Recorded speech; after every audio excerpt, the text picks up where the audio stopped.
नमस्कार मित्रों, हमारे सभी प्यारे दर्शकों को हर हर महादेव। आज हम आपको महादेव के सत्य चमत्कार की किसी घटना सुनाने वाले हैं जिसे सुनने के पश्चात आपको अपने कानों पर विश्वास नहीं होगा। आपके रोंगटे खड़े हो जाएंगे और आपका रोम रोम भगवान शिव महादेव का नाम लेने लगेगा।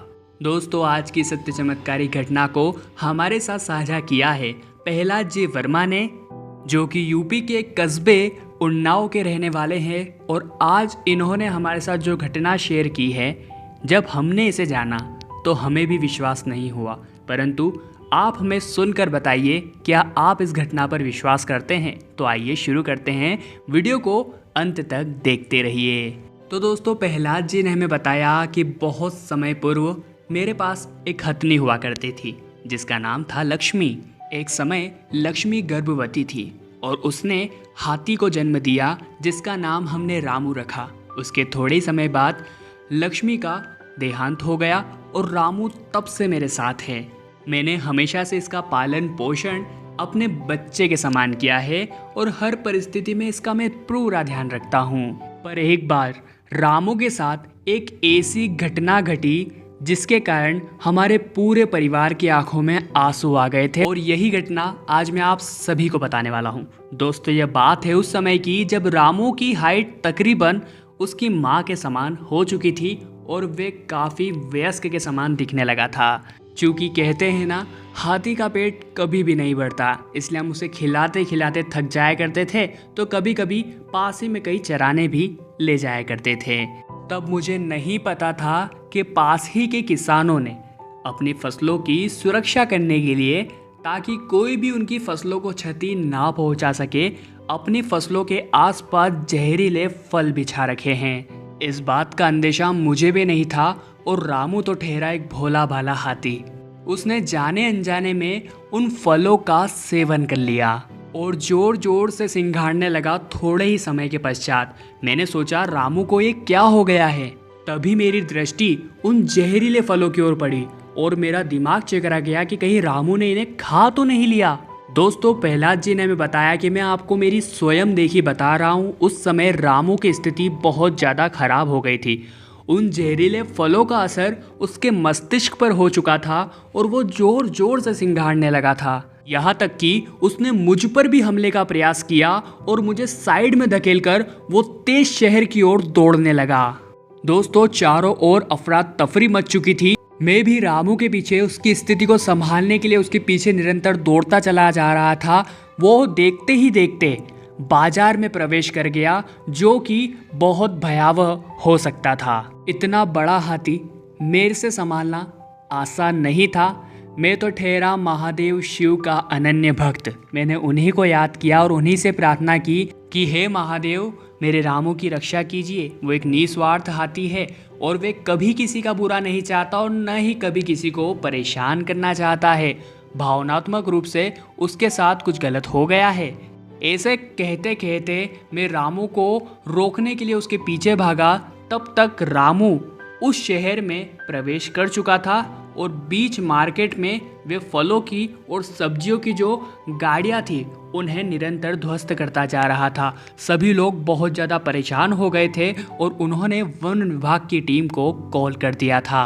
दोस्तों, प्रहलाद जी ने हमें बताया कि वे बहुत ज़्यादा चिंतित हो गए थे, क्योंकि वन विभाग की टीम पता नहीं किस प्रकार का स्वभाव रामू के साथ करती। हो सकता था वो उसे इंजेक्शन लगाकर मार दे या पागल हाथी समझकर किसी भी प्रकार से उसे मरवा दे। दोस्तों, जो भी हो रहा था मेरी आंखों के सामने हो रहा था और मैं खुद समझ पा रहा था कि स्थिति कितनी भयावह है। अगर रामू को सही समय पर रोका नहीं गया तो हो सकता है यह किसी की जान भी ले ले। देखते ही देखते वन विभाग की टीम क्रेन लेकर वहां पर रामू को पकड़ने आ पहुंची। उन्होंने 2 से 4 प्रयास किए परंतु वे असफल रहे। उसके बाद उन्होंने सोचा कि यह हाथी किसके भी वश में नहीं आ रहा है और यह पूरी तरह से पागल हो चुका है, इसे मार देना ही ठीक है। इसलिए उन्होंने जहरीले इंजेक्शन बनाकर रामू को लगाने का फैसला किया। मैं उन पूरी टीम से हाथ जोड़कर प्रार्थना करता रहा कि यह हाथी मेरे बच्चे जैसा है, कृपया करके इसकी जान बख्श दीजिए। मैं इसे समझाऊंगा, परंतु उन लोगों ने मुझे भी उसके पास जाने नहीं दिया, क्योंकि उसका बर्ताव कुछ ऐसा ही लग रहा था, शायद वो उस समय मुझे भी मार देता। जैसे ही उन्होंने जहरीला इंजेक्शन गन में लोड किया, तभी बहुत जोर से आंधी तूफान जैसा माहौल उत्पन्न हो गया। मैं निरंतर महादेव से प्रार्थना करते जा रहा था कि रामू की जान बचा लीजिए, रामू की मेरे महादेव रक्षा कीजिए। तभी हम सभी देखते हैं कि सामने की ओर से संतों का एक दल आ रहा है। उन संतों के दल ने हमसे मौके की स्थिति को पूछा और हमने सारी बातें उन्हें बताई। तभी उनमें से एक संत, जो कि काफ़ी प्रभावशाली प्रतीत हो रहे थे, एक हाथ में त्रिशूल कमंडल, एक हाथ में, उन्होंने कहा कि मैं देखता हूँ। वे गए, उन्होंने रामू की आंखों में आंखें डालकर देखा। हम सभी बहुत ज़्यादा डर रहे थे, कभी इन साधु महाशयों को रामू मार न दे। परंतु दोस्तों, उसी समय वहाँ पर एक बहुत ही बड़ा चमत्कार हुआ, क्योंकि जैसे ही उन्होंने रामू की आंखों में आंखें मिलाई, रामू पूर्ण रूप से शांत हो गया और उसका स्वभाव पहले के समान काफ़ी सामान्य हो गया। वे साधु महाशय मेरे पास आए और उन्होंने मुझसे कहा कि अगली बार जब इसे बाहर ले जाओ तब इसका अच्छी तरह से ध्यान रखना। दोस्तों, सही मायनों में वह मेरे जीवन का एक सबसे बड़ा चमत्कार था। अगर सही समय पर वे साधु महाशय वहाँ नहीं आते तो इंजेक्शन लगाकर हो सकता था मेरे रामू को मार दिया जाता। हम लोग वन विभाग की टीम को भी गलत नहीं कह सकते, क्योंकि उनके लिए जनता की जान बचाना सर्वोपरि होता है। उन्हें जानवरों की भी जान अति प्रिय है, परंतु स्थितियों को देखकर सब कुछ करना पड़ता है। उसके बाद दोस्तों, प्रहलाद जी ने हमें बताया कि वे रोजाना अच्छी तरह से रामू का अपने बच्चे के समान ही ध्यान रखते गए। उस प्रकार की फसलों से हमेशा उसे उन्होंने दूर रखा। और अगर आपको प्रहलाद जी की कहानी ने प्रभावित किया है तो इस वीडियो को लाइक जरूर कर देना।